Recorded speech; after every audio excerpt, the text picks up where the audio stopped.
Hello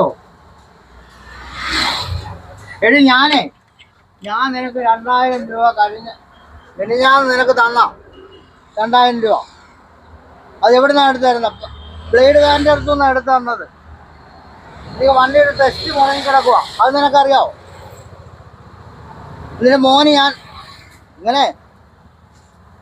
മോന് petrol അടിക്കാനും അവന് മൊബൈലിൽ റീചാർജ് ചെയ്യാനും എന്നെ കൊണ്ട് പറ്റത്തില്ല.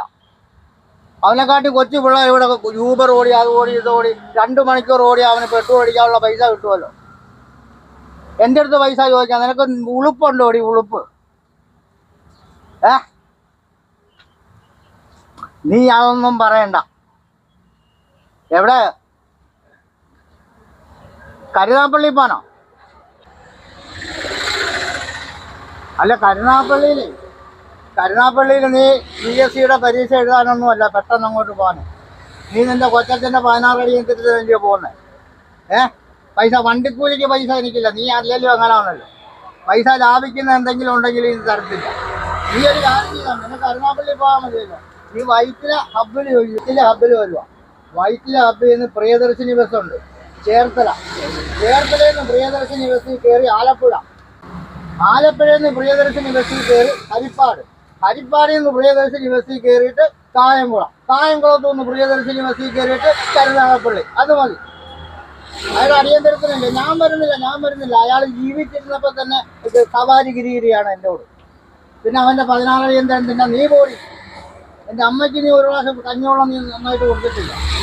നിനക്കൊന്നും അറിയണ്ടല്ലോ. നീ 2 മുട്ട വെച്ചാൽ ഡെയിലി തിന്നുന്നു. 2 ട്രേ മുട്ട മേടിച്ചുകൊണ്ട് വന്ന കഴിഞ്ഞ ആഴ്ച. അതിൽ നീ വെള്ളപ്പരു മാത്രം തിന്നാൻ പറഞ്ഞത് നീ എല്ലാം കൂടി 2 എണ്ണം ഒന്നൊന്നും മിഴുങ്ങി. നിനക്കത് കൊളസ്ട്രോൾ വന്നു. അതിന് ഞാനെന്തോ ചെയ്യാനാ? എന്നെ കൊണ്ട് പറ്റത്തില്ല. ഞാൻ വണ്ടിയുടെ CC മടങ്ങി 3 CC ആയി അവിടെ പിടിച്ചോണ്ട് പോകും വണ്ടി.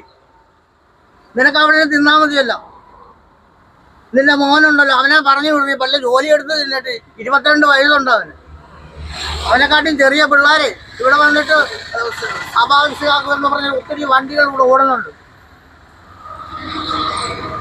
സ്വിഗ്ഗി എന്നൊക്കെ പറഞ്ഞു 2 മണിക്കൂർ പണിയെടുത്താൽ മതിയല്ലോ. അവന് ഡീസൽ അടിക്കാനുള്ള പൈസയും അവൻ്റെ വട്ടച്ചെലവും നടക്കും. എന്നെ എന്തിനാണ് കൊല്ലുന്നേ?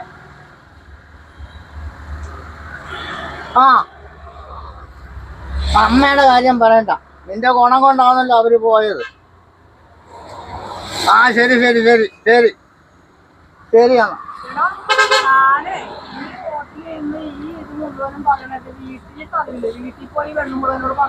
എന്നിട്ട് അവളെന്നെ കൊല്ലട്ടെ. നേരിട്ട് പറഞ്ഞു. നിങ്ങൾക്ക് പ്രശ്നമൊന്നുമില്ലല്ലോ. ഞാൻ നിങ്ങളുടെ വീട്ടിലല്ലല്ലോ വിളിച്ചു. ഞാൻ എൻ്റെ വീട്ടിലല്ലേ ചേച്ചി പൊക്കാട്ട്. ആൾക്കാരെ ഞാൻ ചീത്ത വിളിച്ചു. എൻ്റെ വീട്ടിലാ വിളിച്ചു. നല്ലതും പറയാൻ പറ്റില്ല, ചീത്തയും പറയാൻ പറ്റില്ല. ആൾക്കാർ പിന്നെ